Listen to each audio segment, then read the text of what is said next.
السلام عليكم ورحمة الله تعالى وبركاته.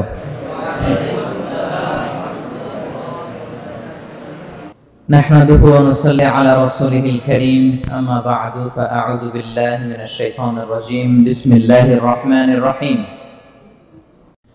قد أفلح المؤمنون الذين هم في صلاتهم خاشعون. صدق الله العظيم.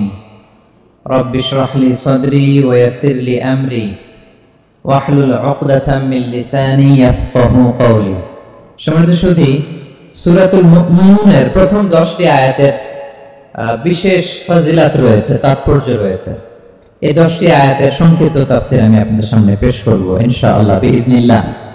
তো সূরাতুল মুমিনুন, আল্লাহ দেখেন মুমিনদের নামে সূরা দিয়েছেন সূরাতুল মুমিনুন, আবার কাফিরদের নামেও একটা সূরা ডেডিকেট করেছেন। সূরাটার নাম কি বলেন তো? সূরাতুল কাফিরুন। আবার মুমিনুন না কাফিরুন না, মাঝামাঝি আল মুনাফিকুন, তাদের নামে আল্লাহ একটা সূরা দিয়েছেন সূরাতুল মুনাফিকুন। তো এই সূরাটা আমাদেরকে উৎসর্গ করা, আমাদের জন্য ডেডিকেট করা, মুমিনুন নামে এই সূরাটা।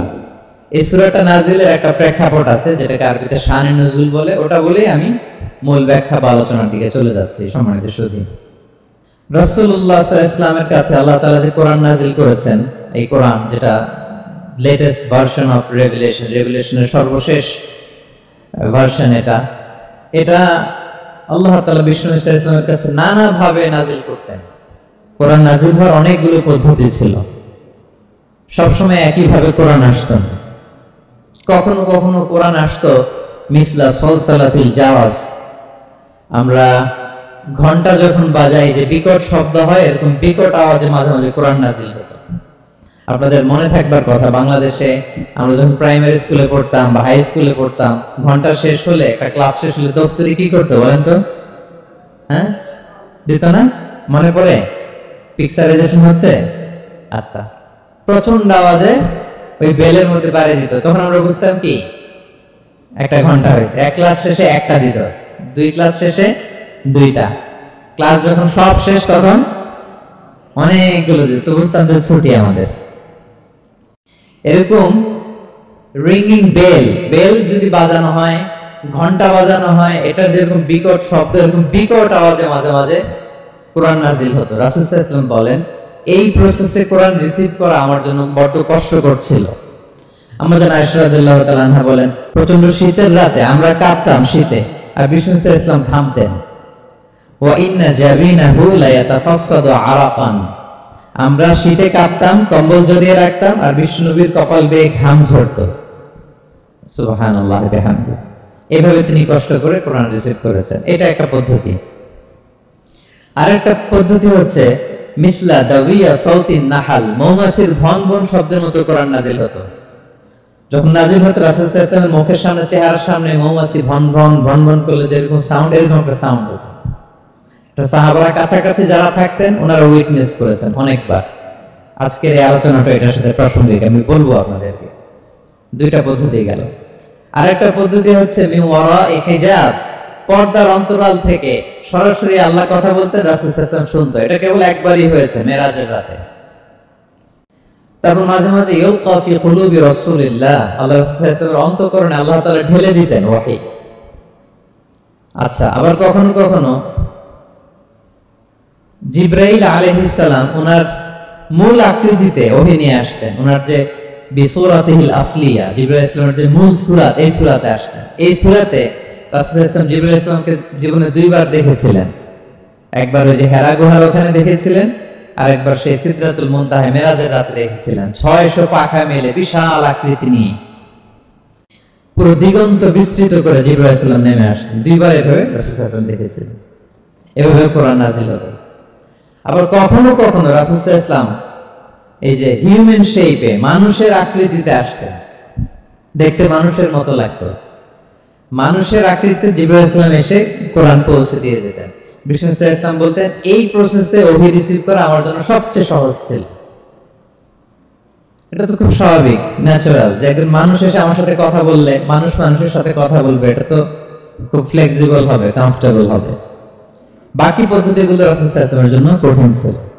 এবং এই সূরাতে যখন জিবরাইল ইসলাম আসতেন তখন দিহিয়াতুল কালবি আল আনসারী নামে এক সাহাবীর সূরাতে আসতেন। ওনার তওবাটা আল্লাহর কাছে খুব পছন্দ হয়েছিল। জাহেলি যুগে অনেক কন্যা সন্তানকে তিনি জীবিত প্রচিত করেছিলেন।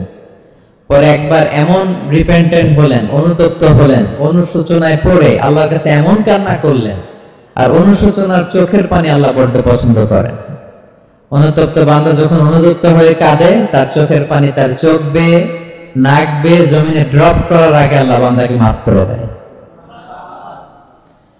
তো আল্লাহর কাছে এত পছন্দ হয়েছিলেন, মানুষের সূরাতে আসে, ওনার সূরাতে এসে তিনি কোরআন দিয়ে যেতেন বিষ্ণু ইসলামকে।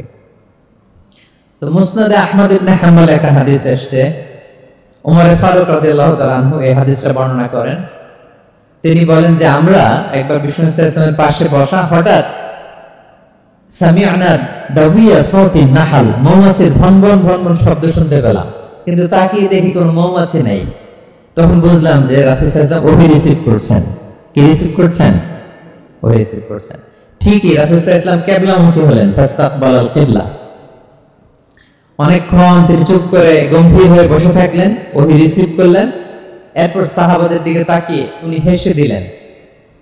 হেসে বললেন, এইমাত্র সূরাতুল মুমিনুনের প্রথম 10টা আয়াত আমার উপর নাযিল হয়েছে, এবং এই 10টা আয়াতে মুমিনদের 7টা বিশেষ বৈশিষ্ট্যের কথা বলা হয়েছে।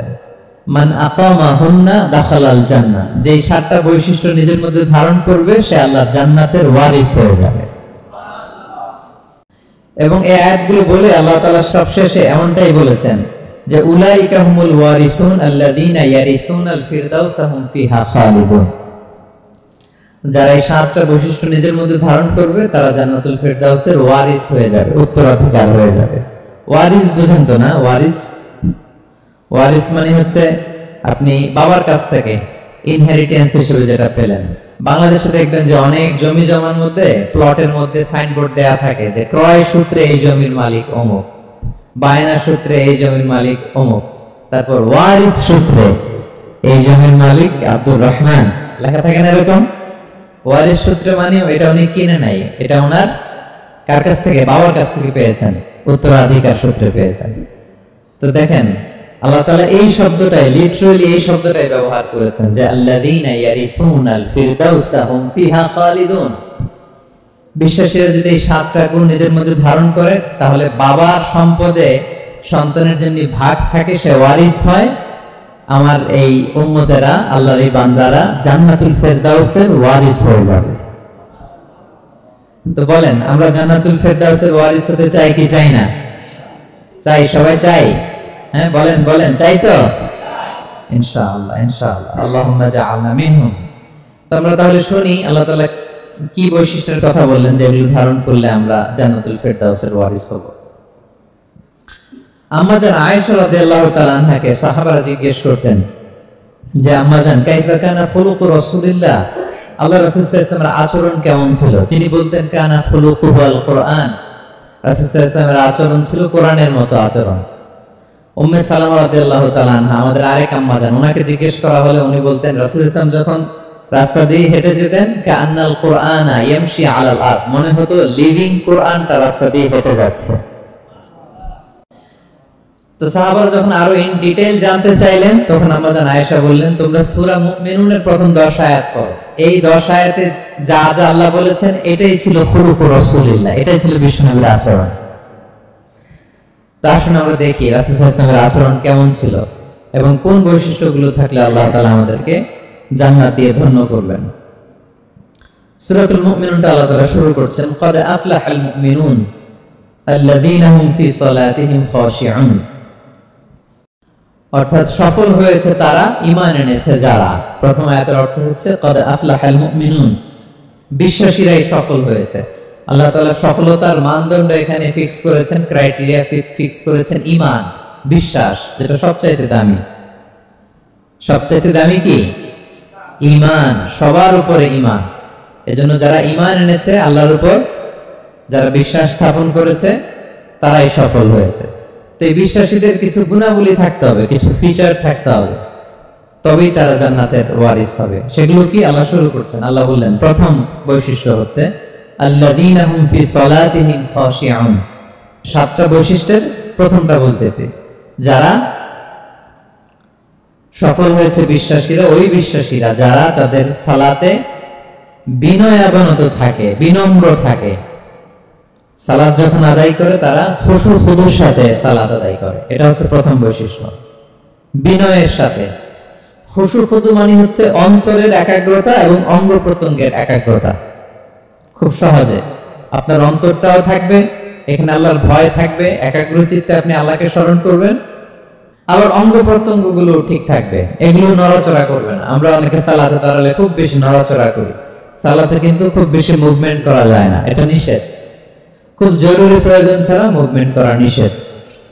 আল্লাহ বলেন আল্লাযীনা হুম ফি সালাতিহিম খাশিউন, প্রথম বৈশিষ্ট্য হচ্ছে যারা তাদের সালাতে বিনয়াবনত থাকবে, একাগ্র চিত্তে সালাত আদায় করবে। এতটা একাগ্র চিত্তে তারা অন্তরের মধ্যে এই উপলব্ধি ধারণ করবে যে আমি যে ইবাদত করছি এটা আল্লাহ দেখছেন, Allah is watching me, Allah is observing me, Allah তাআলা সরাসরি দেখছেন। এবং রাসূল সাল্লাল্লাহু আলাইহি ওয়াসাল্লাম এটাই বলেছেন যে আনতা আবুদাল্লাহা কাআন্নাকা তারাহু ফাইন লাম তাকুন তারাহু ফাইন্নাহু ইয়ারাক, এমন ভাবে ইবাদত করো মনে করো যে তুমি আল্লাহকে দেখছো।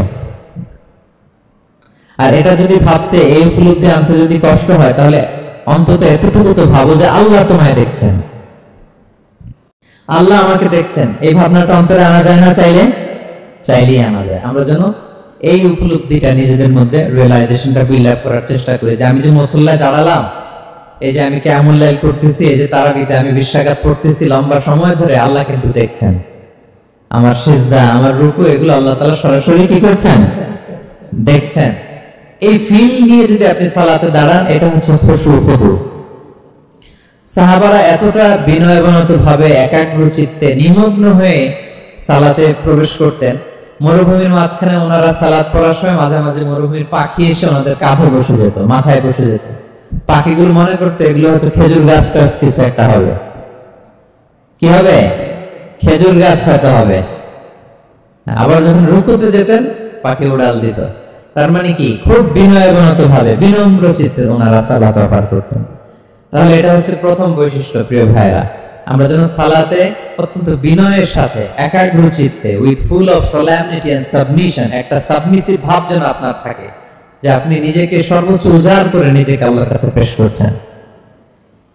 এই অ্যাটিটিউডটা যেন আমাদের নামাজের মধ্যে থাকে। এটা হচ্ছে 1 নম্বর বৈশিষ্ট্য, আল্লাযীনা হুম ফি সালাতিহিম খাশিউন, যারা বিনয়াবনত ভাবে থাকে। অনেকে বলে হুজুর মন বসে না নামাজে আমার। এটা অনেকের প্রশ্ন, অনেকের জিজ্ঞাসা যে মনটা ধরে রাখতে পারি না, নামাজে দাঁড়ালেই সারাদিন যেটা মনে হয় না ওটা নামাজে মনে চলে আসে। এরকম হয় না? সারাদিন এটাকে কি যেন ভাবতেছিলাম মনে নাই, নামাজে দাঁড়ালেই মন চলে আসে। তারপরে মনকে আরবিতে বলে, অন্তরকে বলে কলব। কলব মানে যেটা খুব নড়াচড়া করে, মুভমেন্ট করে, ওইটাই কলব। মন দেখবেন এদিকে ছোটে, ওদিকে ছোটে। ওই যে আমরা ছোটবেলায় একটা গান শুনতাম, গানটা হচ্ছে পাগল মন, মন কেন এত কথা বলে। মানে মন এদিকে ছোটে, ওদিকে ছোটে, মনকে ধরে রাখা বড্ড জটিল, কষ্টকর। তো এটা স্বাভাবিক। অনেকে বলে হুজুর আমার মন থাকে না নামাজে, একাগ্র চিত্তে নামাজ তো আদায় করতে চাই, কিন্তু মনটাকে ধরে রাখা যায় না। তো কিভাবে এই খুশু খুদু, সাবমিসিভনেস আপনি কিভাবে বাড়াবেন, এটাও বিষ্ণু ইসলাম আমাদেরকে ইনস্ট্রাক্ট করেছেন, গাইড করেছেন।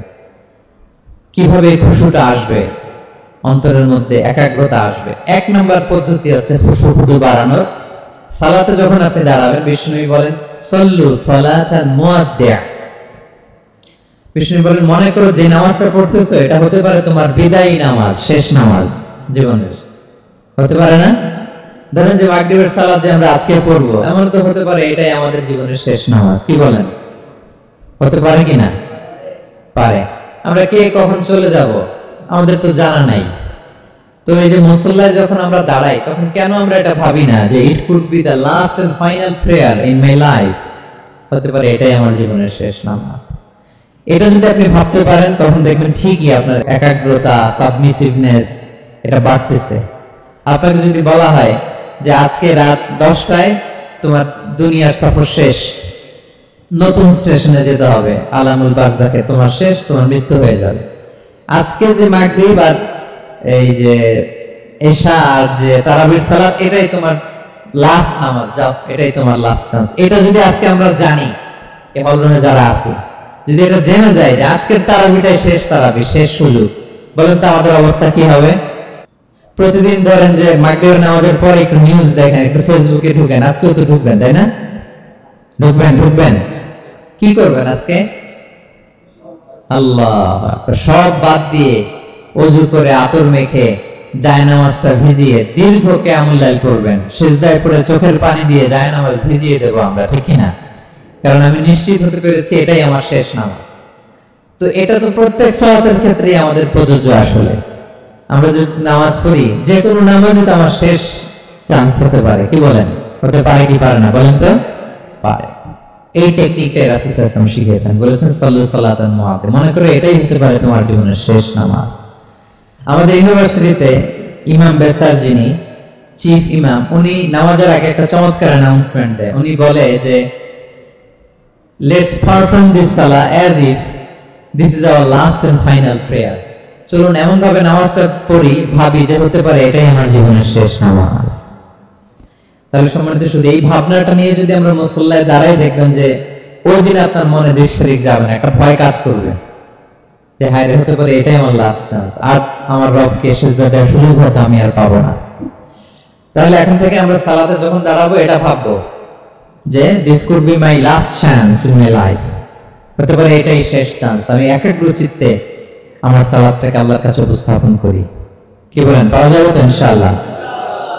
খুশু খুদু বাড়ানোর 1 নম্বর টিপস।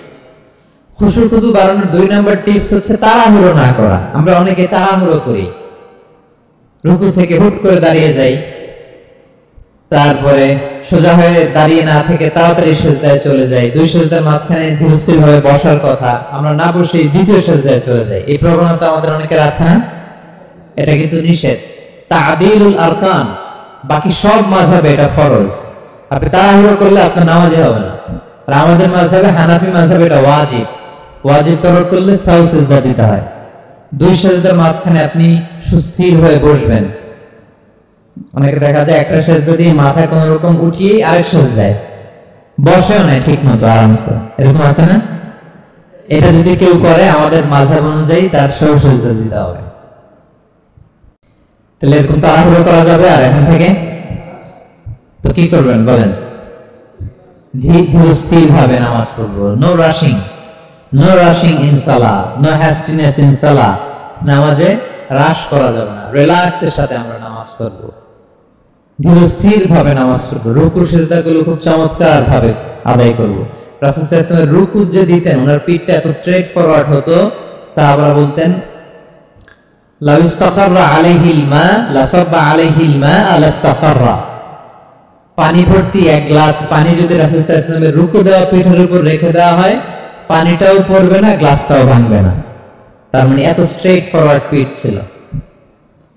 আবার রাসূল সাল্লাল্লাহু আলাইহি ওয়াসাল্লাম বলতেন আসওয়াউন নাসি সারিকাতান মান ইয়াসরিকু ফিস সালাহ।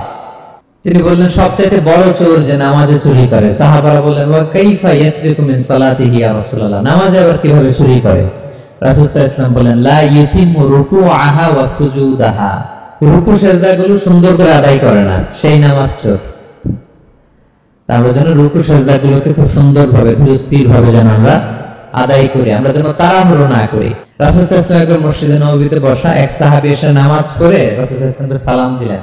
রাসূল সাল্লাল্লাহু আলাইহি ওয়াসাল্লামের সালামের উত্তর দিয়ে বলেন ইরজি' ফাসাল্লি ফাইন্নাকা লাম তুসাল্লি, যাও তুমি আবার নামাজটা পড়ে আসো, তোমার নামাজ হয়নি।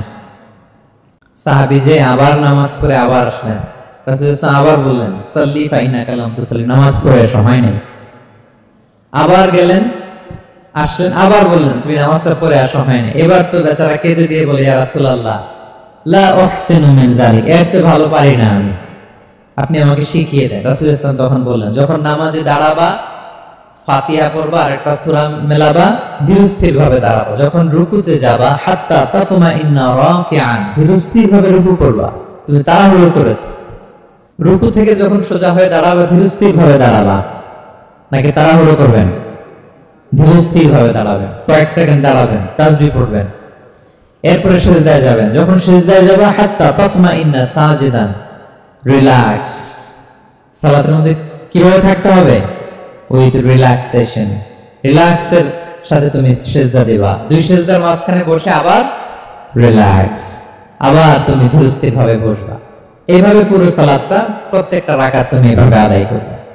তার মানে সালাতে তাড়াহুড়ো করতে বিষ্ণু ইসলাম নিষেধ করেছেন।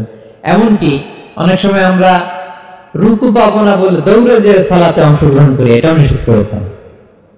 আমরা অনেক সময় এরকম করি না? মাগরিবের নামাজে রুজু করতেছি, ইমাম সাহেব ওয়াদ-দুহা ওয়াল-লাইলি ইযা সাজা, এই সূরাটা তো মুখস্থ, তো টের পাচ্ছি যে আমি এখন মুখ ধুইতেছি আর সূরা দুহা তো শেষ হয়ে যাবে, কোন রকম ওযু করে দৌড়ে যে অংশগ্রহণ করে যাতে রাকাতটা পায়, এটা নিষেধ করেছেন বিষ্ণু ইসলাম। এটা করবেন না। আপনি ধীরস্থির ভাবে ওযু করবেন, ধীরস্থির ভাবে যাবেন, তাড়াহুড়ো করবেন না। আপনি কার সামনে যাচ্ছেন? মালিকুল আমলাক, রাজা বিরাজ, আরশের অধিপতি। আপনি তাড়াহুড়ো করে গেলে তো আপনি হাঁপাতে হাঁপাতে অস্থির হয়ে যাবেন, ব্রেথ ইন ব্রেথ আউট করতে করতে। ধীরস্থির ভাবে যাবেন, অংশগ্রহণ করবেন। রাসূল সাল্লাল্লাহু আলাইহি ওয়াসাল্লাম বলেন, ইদা উকিমাতিস সালাতু ফালা তা'তুহা তাসআম, নামাজ শুরু হয়ে গেলে দৌড়ে দৌড়ে যে অংশগ্রহণ করবে না। আলাইকুম বিসাকিনা, ধীরস্থির ভাবে যে অংশগ্রহণ করবে। ফামা আদরাকতুম ফাসাল্লু, ধীরস্থির ভাবে যে যতটুকু পাও অতটুকুই পড়ো। ওমা ফাতাকুম ফাতিমু, যেটা ছুটে যায় নিজে পরে দাঁড়িয়ে আদায় করে নাও। সুবহানাল্লাহ ওয়া বিহামদিহি, কত সহজ করে দিয়েছেন। তাহলে সালাতে তাড়াহুড়ো করা যাবে? প্রিয় ভাইরা বলেন তো, তাড়াহুড়ো করা যাবে? আর আজকে থেকে না, আমরা তাড়াহুড়ো করবো না, আমরা ধীরস্থির ভাবে যে সালাতে অংশগ্রহণ করবো, তাহলে আপনার খুশু খুদু বাড়বে। দুইটা টিপস গেল। 3 নাম্বার হচ্ছে জামাতে সালাত আদায় করতে হবে, তাহলে আপনার একাগ্রতা বাড়বে। সালাতুল জামাআতি তাফদুলু সালাতাল ফারদি বি27 দারাজা, একাকী নামাজ পড়লে যে সওয়াব, জামাতে পড়লে 27 গুণ বেশি সওয়াব। জামাতে পড়বেন। রাসূল সাল্লাল্লাহু আলাইহি ওয়াসাল্লাম সব সময় জামাতে সালাত পড়তেন। ইন্তেকালের আগেও এই সালাতের ব্যাপারে তিনি আমাদেরকে ওসিয়ত করেছেন, বলেছেন আস-সালাতু আস-সালাত ওয়া মা মালাকাত আইমানুকুম। ইন্তেকালের আগ মুহূর্ত, এখনই রুহু কবজ হবে, এর আগে উনি কি বলেছেন? সালাত, উম্মতেরা সালাত, নামাজ, নামাজ যেন নষ্ট না হয়। ওমর ফারুক রাদিয়াল্লাহু তাআলা আনহুর সময়ে একজন অগ্নি উপাসক ছিল, তার নাম আবু লুলু আল মাজুসি।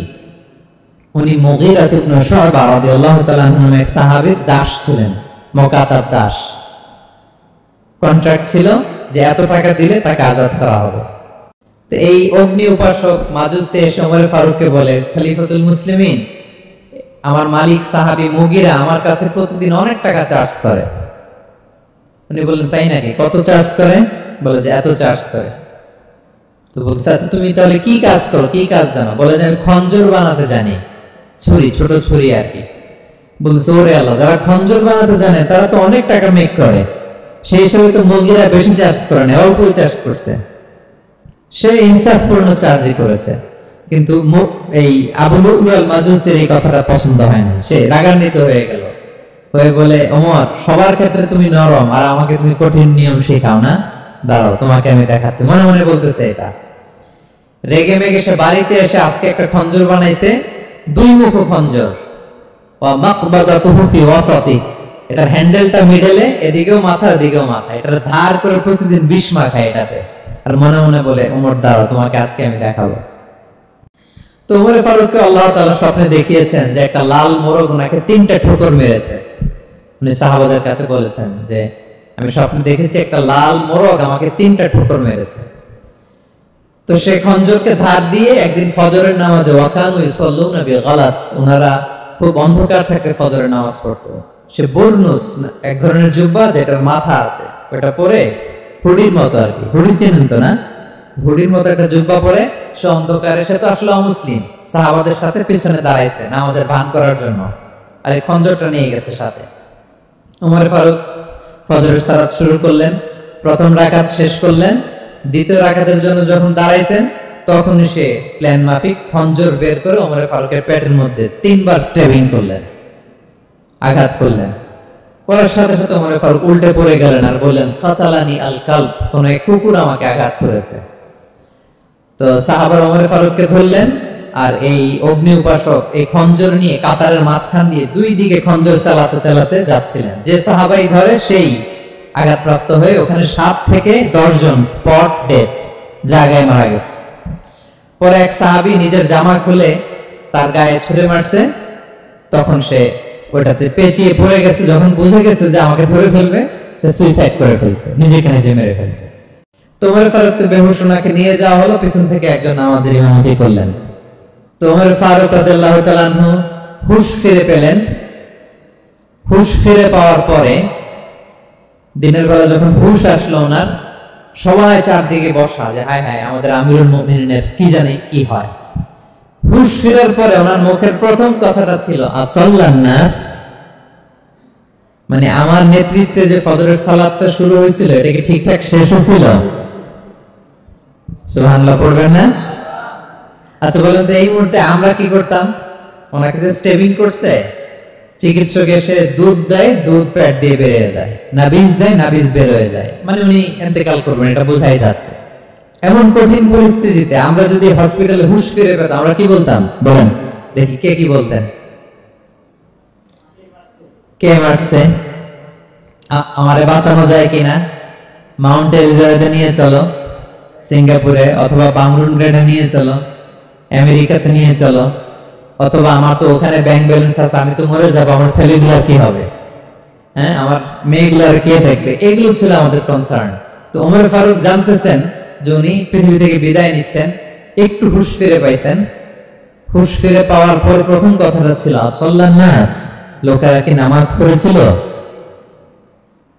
আল্লাহু আকবার। তাহলে এটা কত গুরুত্বপূর্ণ ইবাদত, কিভাবে এই সালাতকে সাহাবারা অফার করতেন। তো খুশু খুদুর সাথে যদি আমরা সালাত অফার করতে চাই, আমাদেরকে জামাতে পড়তে হবে। একাকী বলতে দেখবেন মনে দিকে যায়, ওদিকে যায়, কয় রাকাত পড়ছি ভুলে যাই, এরকম হয় না? একাকী পড়তে গেলে এটা করা যাবে না, জামাতে পড়তে হবে। সালাতে কি কি বলতেছেন এগুলোর অর্থ বুঝে যদি সালাত অফার করেন, তাইলে আপনার সালাতে মনোযোগ থাকবে।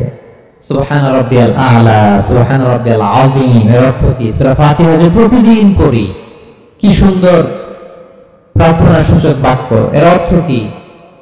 আল্লাহ সকল প্রশংসা তোমার, আল্লাহ তুমি দয়াময় মেহেরবান, আল্লাহ তুমি বিচার দিবসের মালিক, যেদিন তোমার আরশের ছায়া ছাড়া কোনো ছায়া থাকবে না। নবীদের যে পথে চালিয়েছে ওই পথে আমাদেরকে চালাও, যারা ভ্রান্ত হয়েছে, যারা তোমার ক্রোধের শিকার হয়েছে ওই পথে আমাদেরকে চালিও না। কি চমৎকার চমৎকার কথা মালা দিয়ে আমরা এই দোয়াগুলো পড়ি। আমরা অর্থ বুঝি না বলে আমাদের হৃদয়ে টাচ করে না, ঠিক কিনা?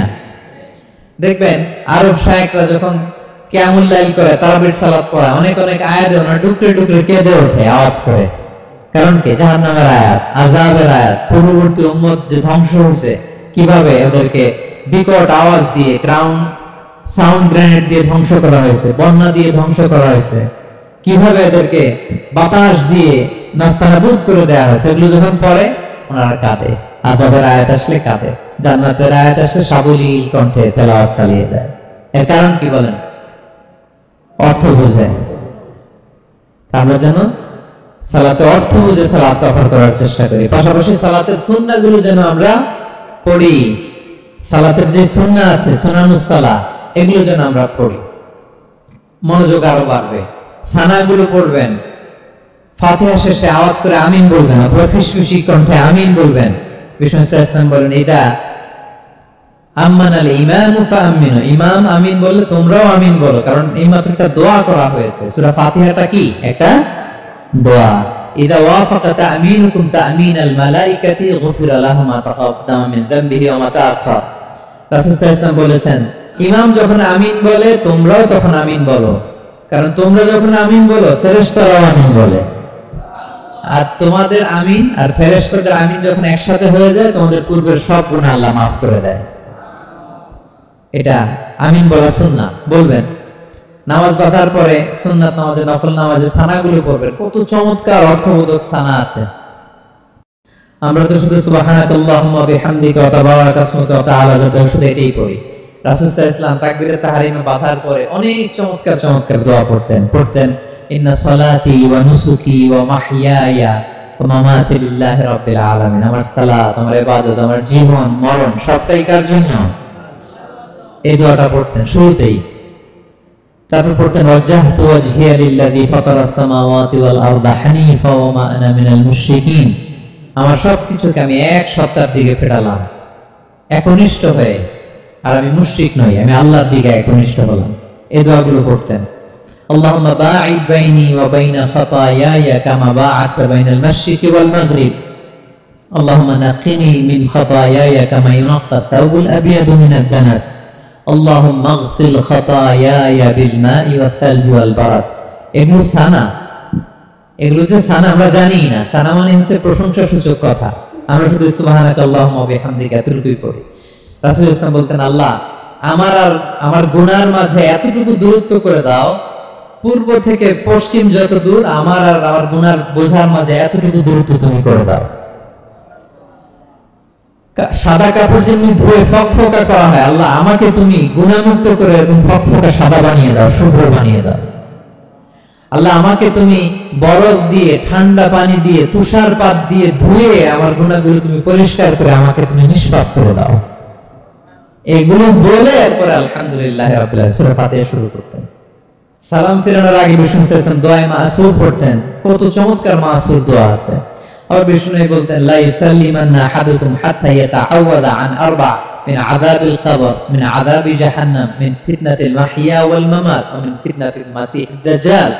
আমার কোন উম্মত যেন সালাম ফিরানোর আগে এই চারটা জিনিস থেকে পানাহ চাওয়া ছাড়া যেন সালাম না ফিরায়।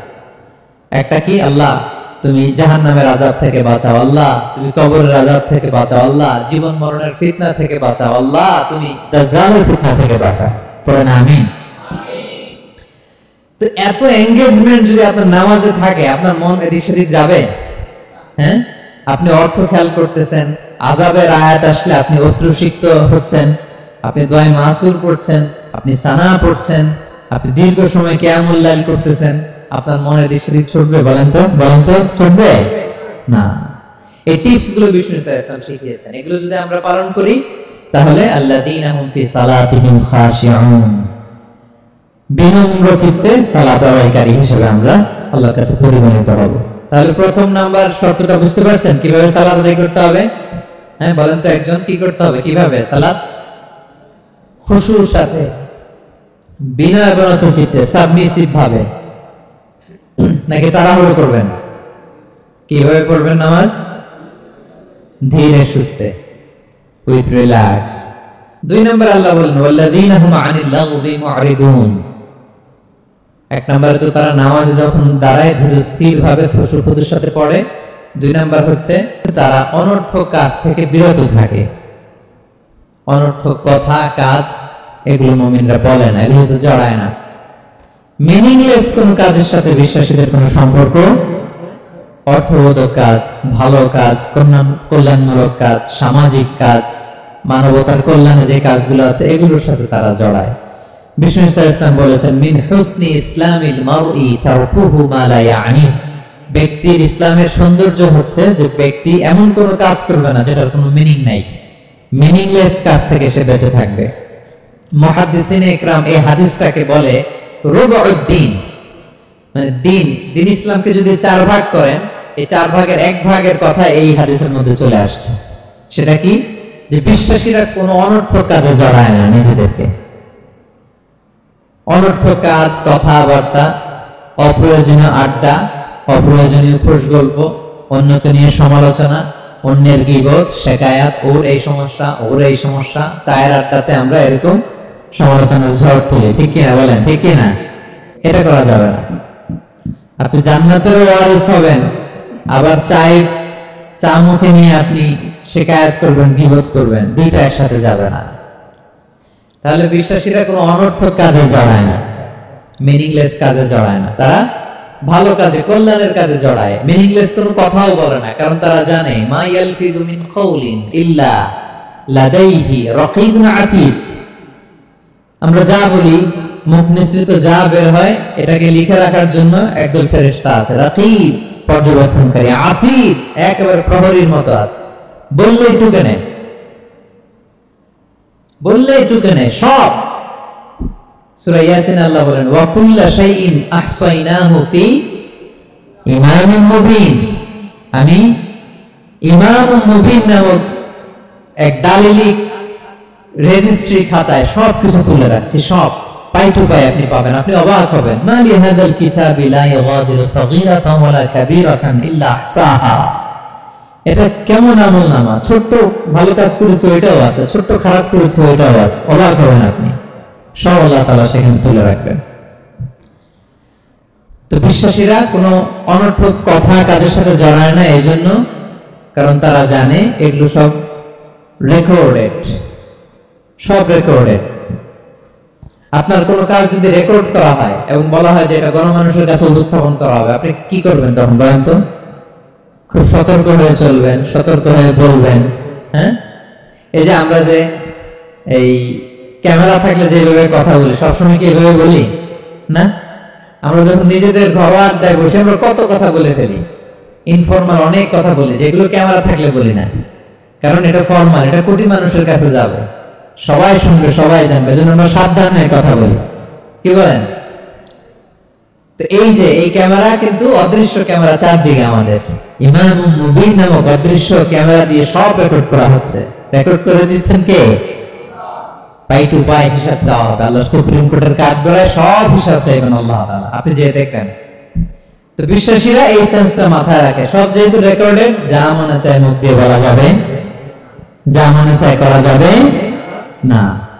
এজন্য অহেতুক কথাবার্তা, অহেতুক সমালোচনা, অহেতুক গসিপিং, অহেতুক কমেন্টস এগুলো করব না। এখন সোশ্যাল মিডিয়ার যুগে দেখবেন যে কমেন্টস এর বন্যা বয়ে যায়, যার যেটা মনে চায়, কারণ ধরার কেউ নাই, দেখার কেউ নাই, বলার কেউ নাই, যা মনে চায় লিখতে থাকে। হ্যাঁ, বিশাল একজন বড় মাপের লোক, তার ওখানে যে লিখতেছে যা মনে চায়, গালি গালাজ, ওনাকে অ্যাডভাইস দেওয়া, নাসিহাত দেওয়া ইচ্ছে মতো। বিশ্বাসীরা এটা করে না, তারা অনর্থক কোনো কাজে জড়ায় না, এবং কেউ জড়াতে চাইলেও তাকে স্পেস দেয় না। একদল আছে দেখবেন যে আপনি আজে বাজে কাজে জড়ান না, এটা আবার অনেকের ভালো লাগে না, তো তারা এসে আপনাকে জড়াতে চাবে, তর্ক করবে, আপনার সাথে ডিবেট করবে, পায়ে পাড়া দিয়ে ঝগড়া করবে, এরকম আছে না নাই? আপনার কমেন্ট বক্সে এসে দেখবেন যে গালি দিবে, হ্যাঁ, ট্যাগিং করবে, পোক করবে, আপনি মানে আপনাকে অস্থির বানাতে চাইবে। আপনি কি করবেন? আপনিও আরেকটা গালি দিয়ে দিবেন কমেন্টসে, আপনারও তো স্বাধীনতা আছে নাকি? আপনি দিবেন গালি, কি করবেন? সালাম দিবেন। কি দিবেন? ওয়া ইযা খাতাবাহুমুল জাহিলুনা ক্বালু সালামা। সূরা ফুরকানে আল্লাহ বলেছেন যে মূর্খরা যখন অনর্থক তর্ক করতে আসতে চায়, বিশ্বাসীরা তাদের সাথে ওই ফাঁদে তারা পা দেয় না, তারা কি করে? সালাম দিয়ে কেটে পড়ে। তাহলে পায়ে পাড়া দিয়ে যদি কেউ এখন থেকে ঝগড়া করতে চায় আমাদের সাথে, আমরা কি করব? সালাম দিয়ে ওখান থেকে কেটে পড়ব। তাহলে বিশ্বাসীদের 2 নম্বর বৈশিষ্ট্য, ওয়াল্লাযীনা হুম আনিল লাগবি মুআরিদুন, বিশ্বাসীরা অনর্থক কাজে জড়ায় না। 3 নম্বর হচ্ছে ওয়াল্লাযীনা হুম লিযাকাতি ফাঈলুন, বিশ্বাসীরা তাদেরকে যদি আল্লাহ তাআলা ধন সম্পদ দিয়ে সমৃদ্ধশালী করে, তারা যাকাত দেয়। কি দেয়? আপনারা যাকাত দেন তো নাকি? দেখে তো মনে হচ্ছে সবাই ব্যবসায়ী, হ্যাঁ, চেহারা দেখে মনে হচ্ছে মাশাআল্লাহ অনেক সম্পদের মালিক। যাকাত দিতে হবে। আমরা যে যাকাত দেই, এটাকে আমরা করুণা করি? বলেন তো না। যাকাত হচ্ছে গরিবের হক। ওয়াফি আমওয়ালিহিম হাক্কুন লিসসাইলি ওয়াল মাহরুম, আল্লাহ বলে ধনীদের সম্পদে গরিবদের অধিকার আছে। তা আপনি যখন কারো অধিকার দিলেন, আপনি কি তার প্রতি করুণা করলেন? হ্যাঁ, অধিকার কি করুণা? বলেন তো না। আপনার সম্পদে গরিবের অধিকার, আপনি করুণা করেন নাই, বরং আপনার থেকে যাকাত নিয়ে ওই গরিব আপনাকে করুণা করে গেছে। কারণ যাকাত নেওয়া তার জন্য আবশ্যক না, আপনার দেয়া আবশ্যক। ও যদি বলে আমি যাকাত দিব না, তো আপনি কারে দিবেন? ও যাকাত গ্রহণ করে আপনাকে বাঁচালো। তাহলে credit goes to them, thanks goes to them. Islam চায় এই যে অর্থনৈতিক তারল্য, এটা সমাজে সবার কাছে থাক। এক পাশে গাছতলা, আরেক পাশে পাঁচতলা, এরকম বিভাজন ইসলাম চায় না। ইসলাম চায় সবার হাতে টাকা পয়সা থাক। কাইলা ইয়াকুনা দুলাতান বাইনাল আগনিয়াই মিনকুম, টাকা পয়সা যেন শুধু ধনীদের মধ্যে সার্কুলেট না হয়, সবার কাছে যেন যায়। এজন্য আল্লাহ বলেন তোমাদের সম্পদে গরিবের অধিকার আছে। এটা করুণা না, এটা অধিকার। আর যদি এই ফরজ ইবাদত আপনি আদায় না করেন, আল্লাহ বলেন কঠিন শাস্তি তোমাদের জন্য অপেক্ষা করছে। আল্লাযীনা ইয়াকনিজুনা আয-যাহাবা ওয়াল ফিদ্দাতা ওয়া লা ইউনফিকুনহা ফি সাবিলিল্লাহ ফাবাশশিরহুম বিআযাবিন আলীম। স্বর্ণ জমায়, রূপা জমায়, ব্যাংক ব্যালেন্স, যাকাত দেয় না, তাদের জন্য কঠিন আযাব, কঠিন আযাবের সুসংবাদ দিয়েছেন আল্লাহ। দুঃসংবাদ না, সুসংবাদ, মানে হেয় করে, তুচ্ছ করে আল্লাহ তাআলা বলেছেন। ছেলে ইংরেজি পরীক্ষায় ফেল করছে, মা বলে ফেল করছে না, পড়াশোনা তো নাই, তোমার বাবা আসো, এমন মাইট দিবে, মাইট দিলে মজা টের বাবা। আচ্ছা বলেন তো, মাইট দিলে কি মজা লাগে না ব্যথা লাগে? কিন্তু মা কি বলছে? মজা টের পাওয়া, মানে ওর তুচ্ছ করে, তাচ্ছিল্য করে বলছে, মাইরের তীব্রতা বোঝানোর জন্য বলছে যে এমন মাইট দিবে, টের বাবা, দাঁড়াও, তোমার বাবা আসো আজকে ঘরে। আল্লাহ ওইটাই বললেন। এই সম্পদগুলোকে লোহার খুন্তি বানিয়ে জাহান্নামের আগুনে পোড়ানো হবে। 3 জায়গায় ছাকা দেওয়া হবে, ফিত তুকুয়া বিহা জিবাহুম, কপালে, পাজরে, পিঠে। আর বলা হবে হাযা মা কানাস্তুম, এগুলো তুমি জমায় রাখছিলে, দাও নাই মানুষকে। Bank balance, FDR, fixed deposit, price bond, এটা সেটা দাও নাই তুমি। আর হাদিসে এসেছে সুজা আন আকরা, টেকো সাপ হবে, মোস্ট ভেনামাস স্নেক। সাপের মাথায় কিন্তু চুল গজায়, জানেন? সাপের মাথায় পশম আছে, কিন্তু যেই সাপের যেটা বেশি বিষাক্ত, ওটার মাথায় পশমও থাকে না বিষের কারণে। এরকম সাপ এই সম্পদগুলো সাপ হয়ে ছোবল মারবে আর বলবে আনা মালুক, আমি তোমার প্রাইস বন্ড, আমি তোমার ব্যাংক ব্যালেন্স, আমাকে খাওয়ার জন্য তো রাখছিল, আজকে উপভোগ করো। আল্লাহু আকবার। আল্লাহ আমাদেরকে হেফাজত করুন। সো যাদের সম্পদ আছে আমরা যেন যাকাত দেই, হিসেব করে করে যেন দেই। আপনাদের স্ত্রীদের যাদের অর্নামেন্টস, জুয়েলারি আছে, তারা যেন তাদের সম্পদের যাকাত দেয়। 25 গ্রাম যদি সোনা থাকে বা 595 গ্রাম যদি রূপা থাকে, অথবা এই পরিমাণ সম্পদ থাকে, ভাবিরাও যাকাত দিতে হবে। এটা ইন্ডিভিজুয়াল ইবাদত। আপনার যাকাত আপনার, ভাবির যাকাত ভাবির। আপনি চাইলে টাকা দিয়ে হেল্প করতে পারেন, কিন্তু ওনারও হিসাব করতে হবে, এবং এটা কম্পালসারি, দিতেই হবে, দিতেই হবে। তাহলে ওয়াল্লাযীনা হুম লিয-যাকাতি ফাঈলুন, 4 নাম্বার হচ্ছে তারা যাকাত দেয়। 5 নাম্বার 6 নাম্বার আল্লাহ এক আয়াতে বলে ফেলেছেন, ওয়াল্লাযীনা হুম লিআমানাতিহিম ওয়া আহদিহিম রাউন, বিশ্বাসীরা আমানতের হেফাজত করে আর কথা দিলে কথা রাখে। 5 নাম্বার হচ্ছে আমানতের খেয়ানত করে না বিশ্বাসীরা, কারণ আমানতের খেয়ানত করে এটা মুনাফিকের আলামত। ইযা তুমিনা খানা, বিষ্ণু বললেন মুনাফিকদের বৈশিষ্ট্য হচ্ছে ওদের কাছে আমানত রাখলে ওটা আর পাওয়া যায় না পরে। এমন লোক আছে না সমাজে, আমানত রাখলে আর পাওয়া যায় না। তারা কি মুমিন না মুনাফিক বলেন তো? ইন্নাল্লাহা ইয়া'মুরুকুম আন তুআদ্দুল আমানাতি ইলা আহলিহা, আল্লাহ বলেছেন যার আমানত তাকে বুঝিয়ে দাও। বিষ্ণু ঈসা ইসলামকে মক্কার লোকেরা 2টা উপাধি দিয়েছিল, এক হচ্ছে আস-সাদিক, 2 হচ্ছে আল-আমিন। সাদিক মানে সত্যবাদী। কারা দিয়েছিল? ঘোর শত্রুরা, অপোজিশন পার্টি, তারা উপাধি দিয়েছে। একটা হচ্ছে সাদিক মানে কি, আর একটা হচ্ছে আল আমিন, বিশ্বস্ত। এতটা বিশ্বস্ত যে বিষ্ণু ঈসা ইসলাম মক্কা থেকে মদিনায় যেদিন হিজরত করতে যাবেন, আমানতের জিনিসগুলো উনি আলী রাদিয়াল্লাহু তাআলা আনহুর কাছে রেখে গিয়েছিলেন। এত এত আমানতের সম্পদ ওনার ঘরে ছিল। এই ডিপোজিট বুঝিয়ে দিতে আলী রাদিয়াল্লাহু তাআলা আনহুর টানা 3 দিন সময় লেগেছে, মক্কাবাসীদের আমানত বুঝিয়ে দিতে। সো যার আমানতদারিতা নাই তার ঈমান নাই। বিষ্ণু বলেছেন লা ঈমানা লিমান লা আমানাতা লা, যার আমানতদারিতা নাই ওর ঈমানই নাই। এবং আমানত ধ্বংস হয় এটা কিয়ামতের আলামত। ইযা দুইয়াতিল আমানাতু ফান্তাযিরিস সাআ, যখন আমানত নষ্ট হবে তোমরা কিয়ামতের অপেক্ষা করো। এখন বলেন তো আমাদের সমাজে আমানতের কি অবস্থা? খুবই খারাপ। আল্লাহু আকবার। আমানতটা কিন্তু এই যে এই ভাই আমাকে 2000 রিঙ্গিট রেখে বলছে আগামী মাসে এটা আমি নিব, একটু রাখেন, শুধু এইটাই আমানত না। আল্লাহ আপনাকে যে পুরো সম্পদ দিয়েছেন এটা আমানত। আপনার ব্যবসা প্রতিষ্ঠান এটা আল্লাহর দেয়া আপনার কাছে আমানত। আপনার ছেলে আছে, মেয়ে আছে, স্ত্রী, তারা আল্লাহর দেয়া আমানত আপনার কাছে। আপনার নেম, আপনার ফেম, আপনার পাওয়ার, আপনার নলেজ, এগুলো আল্লাহর দেয়া আমানত। আপনি দেশের প্রধানমন্ত্রী, পুরো দেশটা আপনার কাছে আমানত, ঠিক কিনা? এই আমানতের ব্যাপারে জিজ্ঞেস করা হবে। বিশ্বাসীদের বৈশিষ্ট্য, তারা আমানতকে হেফাজত করে, আমানত রক্ষা করে, আমানতের খেয়ানত তারা কোশ্চিনকালেও করে না। 6 নম্বর হচ্ছে ওয়া আহদিহিম রাউন, বিশ্বাসীরা কথা দিলে কথা রাখে, তারা ওয়াদার খেলাফ করে না। ওয়াদার খেলাফ করেও কিন্তু মুনাফিকের আলামত। ওয়া ইযা ওয়াআদা আখলাফা, ওয়াদা দিলে মুনাফিকরা এটা খেয়ানত করে, তারা কথা দিয়ে কথা রাখে না।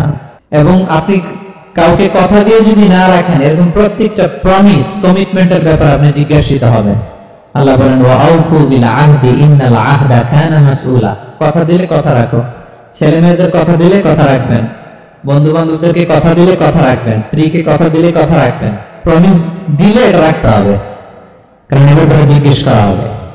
নবীদের মধ্যে ইসমাঈল আলাইহিস সালাম ওয়াদা রক্ষার ব্যাপারে খুব বেশি সোচ্চার ছিলেন, সব নবীরাই ছিলেন, উনি বেশি সোচ্চার। এজন্য আল্লাহ বলেন ওয়াজকুর ফিল কিতাবি ইসমাঈল ইন্নাহু কানা সাদিকাল ওয়া'দি ওয়া কানা রাসূলান নাবিয়্যা। উনি ছিলেন সাদিকাল ওয়া'দ, প্রতিশ্রুতি রাখতেন। এক লোকের সাথে ওনার কথা হলো যে আগামীকাল বিকেলে ওনারা দেখা করবেন। ইসমাঈল আলাইহিস সালাম বিকেল বেলা আগামীকাল যে এক গাছের নিচে কমিটমেন্ট ছিল যে অপেক্ষা করলেন, কিন্তু ওই লোক আসে নাই, ভুলে গেছে। ইসমাঈল আলাইহিস সালাম ভাবলেন আজকে ভুলে গেছে, মনে হয় আগামীকাল আসবে, আগামীকাল আমি যাব। এরপরের দিন আল্লাহ নবী ইসমাঈল যে ওই লোকের জন্য ওখানে হাজির, কিন্তু ওই লোক ওই দিনও আসে না।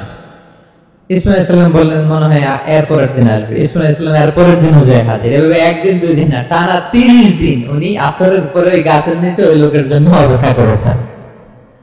কারণ ইন্নাল আহদা কানা মাসউলা, কথা দিলে কথা রাখতে হবে। তো এখন আমরা কথা দিয়ে কথা রাখি তো নাকি? রাখেন রাখেন, সবাই বলেন এই চেষ্টা করে, চেষ্টা করতে হবে, রাইট?